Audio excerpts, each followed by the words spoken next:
किशनगंज कांग्रेस कार्यालय में कांग्रेस प्रत्याशी और सांसद डॉक्टर जावेद आजाद ने रखी प्रेस वार्ता तथा इस प्रेस वार्ता में किशनगंज शहर और ग्रामीण क्षेत्र से जुड़ी बहुत सारी मुद्दों को लेकर कही गई बात। जहां प्रेस वार्ता में किशनगंज के पत्रकारों द्वारा पूछे गए सवालों का डॉक्टर जावेद आजाद ने दिए जवाब। जहां उन्होंने कहा कि सांसद फंड से जितने भी फंड आते हैं मैं सभी में अपना सहयोग दिया हूं।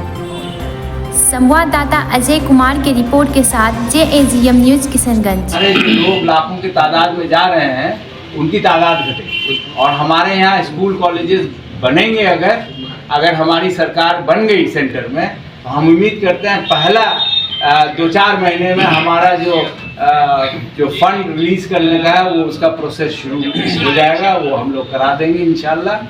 और हॉस्पिटल में भी आपने देखा होगा एम्स के बारे में हर वक्त हमने गुजारिश की कि भाई पूरे बिहार में 200 एकड़ की ज़मीन सिर्फ किशनगंज के प्रशासन ने आपको तोहफा दिया। लेकिन एम्स तो छोड़िए, आप जो है हर ज़िले में मोदी जी कहते थे हम मेडिकल कॉलेज देंगे। हमारे यहाँ तो एक भी मेडिकल कॉलेज नहीं है सरकारी, तो उसकी भी आवाज़ हमने बार बार लगाई। तो और इस तरह के मुद्दे हैं जो हमने बार बार उठाया। अगर आप लोग मौका दीजिएगा तो इसको और बुलंदी से। सर, मुद्दों की अगर बात की जाए तो खरखड़ी भरवड़ी जो पुल का जो मुद्दा है उसमें जो है अभी बांस का पुल बनाया गया है सर, फिर भी जो है उसमें चंदे के रूप में जो है पैसा लिया जा रहा है। इसके बारे में क्या कह रहे हैं? देखिए, भरवड़ी पुल के बारे में अभी हम लोग कुछ दिन पहले ही उसका शिलान्यास किया। शिलान्यास में कुछ लोगों ने रोकने की कोशिश की कि भाई इसमें तो कुछ फॉल्ट है, ये है, वो है, ये कैंसिल हो जाएगा।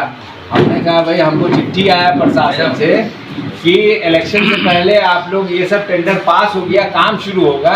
ये चूँकि बारिश का 3-4 महीना बर्बाद हो जाएगा, तो आप अगर शिलान्यास कर देंगे तो काम में कोई बाधा नहीं होगा। और आप देखिए वहाँ पे काम शुरू हो गया और उस पुल में समय लगेगा और तब तक तो हम लोग को थोड़ी बहुत तकलीफ झेलनी पड़ेगी। और जो आपका बिंदु है उसके बारे में हम चर्चा करेंगे कि क्या है वहाँ पे नहीं। और किशनगंज में हैदराबादी हावी हैं सर, उसको आप कहीं ना कहीं नजरअंदाज कर रहे हैं। देखिए, आप ही लोग कह रहे हैं किशनगंज जो है कांग्रेस का घर है। हम तो पब्लिक में घूमते हैं, हम भी घूमते हैं। 4 विधायक निकाले हैं MIM, इससे पहले 4 विधायक निकले हैं इसी जिले से। हाँ, जिन्हें हैं तो उस टाइम एक माहौल बना कि भाई उन्होंने फाड़ के फेंक दिया, तो फाड़ के फेंकने से तो कुछ हुआ नहीं। CA से तो लागू हो गया, CA जिसके खिलाफ पूरे हिंदुस्तान के लोग खिलाफत किए। हमारी कोशिश रहेगी कि हमारी सरकार बने तो इस कानून को हम लोग। सर, मुकाबला किसके साथ होगा आपका? मुकाबला हम लोग 12 कैंडिडेट हैं, हम किसी को कमज़ोर नहीं समझते। सभी लोग पूरी ताकत से लड़ेंगे। हम लोग भी अपनी बात रखेंगे, वो लोग भी अपनी बात रखेंगे और लोगों को फैसला करना है कि वो क्या चाहते रहे हैं और रहते आ रहे हैं। बहुत तरह की कोशिशें हुई यहाँ के लोगों को बरगलाने की, लेकिन हम लोग की भाईचारगी बरकरार रही। हम लोग की कोशिश रही कि यहाँ किसी तरह का जो इलीगल काम ना हो सके वो हम लोग रोकने की हमेशा कोशिश की। और हम लोग चाहते हैं कि ये उतना ही पाक साफ जगह रहे सबके लिए। सब हम लोग हिंदुस्तानी यहाँ पे हैं, बराबर के हिस्सेदार हैं। सीमांचल में जितने लोग हैं, खास करके किशनगंज लोकसभा जिसका मैं आप लोगों ने पिछले मरतबा प्रतिनिधि बनाया, उसका मेरा दायित्व है कि हम लोग इसको पीसफुल रखें, खुशहाल रखें, एक दूसरे के भावनाओं से को रिस्पेक्ट करें, एक दूसरे को मदद करें। तो ये सर, पिछले दफ़ा आप चुनाव में आए थे तो लोगों में काफ़ी नाराज़गी है कांग्रेस को लेकर के, क्योंकि कांग्रेस का ये घर रहा है। बावजूद इसके जो है लोग कहते हैं कि सांसद जी नज़र नहीं आते हैं। सिर्फ चुनाव के समय में ही सांसद जी आते हैं, उसके अलावा नज़र नहीं आते हैं। एक चूक हो गई मुझसे। चूक ये हो गई कि मेरे गाड़ी में वो जो मैं डायरी मेंटेन करता हूँ कि किस तारीख को तेल भरा, कितना किलोमीटर पे भरा, उसका फोटोकॉपी मैं आप लोगों के लिए लाना चाहता था, क्योंकि मैं जानता था ये सवाल हो सकता है आप लोग करें। देखिए, हम लोग कांग्रेसी लोग हैं। हम लोग जो भी करते हैं अपने संसाधन से करते हैं। हम लोग चंदा चकोरी नहीं करते। ये 62 साल का मेरे वालिद और हमारा ये रिकॉर्ड, कोई आपको इलाके में कहीं पे भी ये नहीं कर सकता है कि इस तरह के हम लोग करते हैं। सर कुल हमारा हमारा ये कोशिश रहा है कि हम लोग हर कोने में जाएं।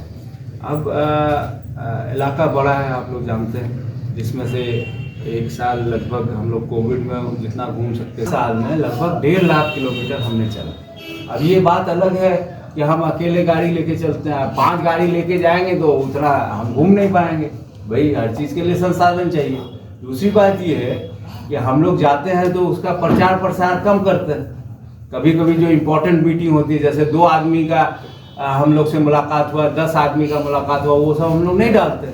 जहाँ प्रॉपर मीटिंग होती है उसका हम लोग जिक्र करते हैं। तो वो लोगों में ये आजकल वीडियो से बहुत कुछ होता है। अब मोदी जी देखिए, शाइनिंग इंडिया, भाई हम लोग बदहाल हैं लेकिन शाइनिंग इंडिया। कौन सा इंडिया भाई?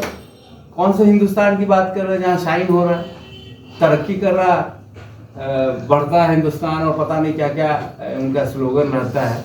तो उस तरह का तो हमें कहीं दिखने को नहीं मिलता। तो हम लोगों की ये रही है, कोशिश रही है कि ज़्यादा से ज़्यादा, और उसका नतीजा ये हुआ है कि सबसे ज़्यादा हम लोगों ने काम मांगा है। अपोजिशन का अकेले हम लोग यहाँ रहते हुए किशनगंज वासी, हम लोग ने सबसे ज़्यादा रोड, सबसे ज़्यादा पुल, सबसे ज़्यादा कटाव, सबसे ज़्यादा स्कूल वगैरह का हमने मांग किया है। अगर आप तुलना करेंगे PMGSY का, तो हम लोग जो सेकंड है बिहार में, उससे कई गुना ज़्यादा है। अभी हाल ही में 471 पुल पास हुआ, 1/3 पुल आपका एक अकेला लोकसभा क्षेत्र में है। वो कैसे है? हम घूमेंगे नहीं, आपसे मिलेंगे नहीं, आपसे जानकारी नहीं लेंगे और उसको लिखेंगे नहीं, अफसर को फॉलो अप नहीं करेंगे, दिल्ली में उसके लिए कोशिश नहीं करेंगे, आवाज़ नहीं उठाएंगे, तो कहाँ से काम मिलेगा? वो भी ऑपोजिशन के एकमात्र लोकसभा। तो ये ऑपोजिशन का एक प्लॉय है, एक तरीका है कि भाई हर चौक चौराहे पे ये शगुफा छोड़ देने का है कि भाई ये आपने देखा होगा कि पिछले 10-15 सालों में राहुल जी को ये RSS और आदरणीय मोदी जी की मीडिया ने किस तरह उनको जो है एक लफ्ज़ से मशहूर कर दिया। लेकिन अगर तुलना दोनों में करें तो वो लफ्ज़ मोदी जी के लिए ज़्यादा लागू होता है बनस्पत पढ़े लिखे, जानकार, इंटेलेक्चुअल, मेहनती, ईमानदार राहुल गांधी। तो ये प्लॉय है लोगों को गुमराह करने के लिए। और सबसे अफसोस की बात ये है कि जब पिछला इलेक्शन में लड़ा था तो आज से 30 साल पहले 1995 में इलेक्शन में जो हमारे लिए दुष्प्रचार हुआ था कि हाथ मिला के साबुन से उसी वक्त होते हैं, भाई आप लोगों से तो 20 साल से हम मिल रहे हैं, कभी आपने कहीं देखा या आप लोगों से हाथ मिला के कहीं इस तरह का किया? बोलते हैं कि भाई ये बोलना ही नहीं जानता है, ना उर्दू जानता है, ना हिंदी जानता है, ना अंग्रेजी जानता है, ये इसको भेज के क्या करेंगे? आप रिकॉर्ड निकाल के देखिए, इस 5 सालों में बिहार में सबसे ज़्यादा सवाल किसने उठाया, सबसे ज़्यादा अलग अलग मुद्दे, हर मुद्दे पे किसने सदन में बोला, चाहे वो लोकल मुद्दे हों, चाहे नेशनल मुद्दे हों, ट्रिपल तलाक में, UAP के खिलाफ ये जो अतिक्रमण किया जा रहा है, वक्फ की ज़मीनों के खिलाफ हमने आवाज़ उठाई, जो मस्जिदों को तोड़ा जा रहा है, जो कब्रिस्तानों पे जो इनको तमाशा चल रहा है, ये सबके खिलाफ हमने उठाई आवाज़। सर नेशनली भी हमने सर किशनगंज संसदीय क्षेत्र में है और आप यहाँ से विधायक भी रहे हुए हैं और 39 में एक सांसद भी आप हैं, तो कितना काम किए हैं और कितना छूटा हुआ जो जनता आपको फिर से चुने? देखिए अब फिर ये निकालें क्या? नहीं सर, क्योंकि ऐसे याद नहीं, इसलिए मैं कह रहा हूँ। AMU का मामला हो चाहे AMU का नदी मामला हो। सबसे अहम हमारे लिए AMU का मामला रहा।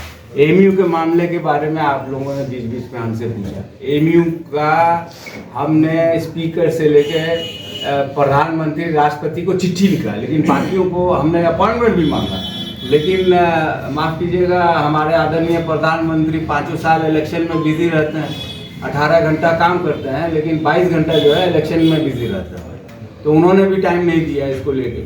लेकिन जो फाइनेंस मिनिस्टर है, एजुकेशन मिनिस्टर है, माइनॉरिटी मिनिस्टर है, सबसे हमने कई मरतबा, आपने फ़ोटो भी छापा, जो हमने मिला, लिखा, गुहार की।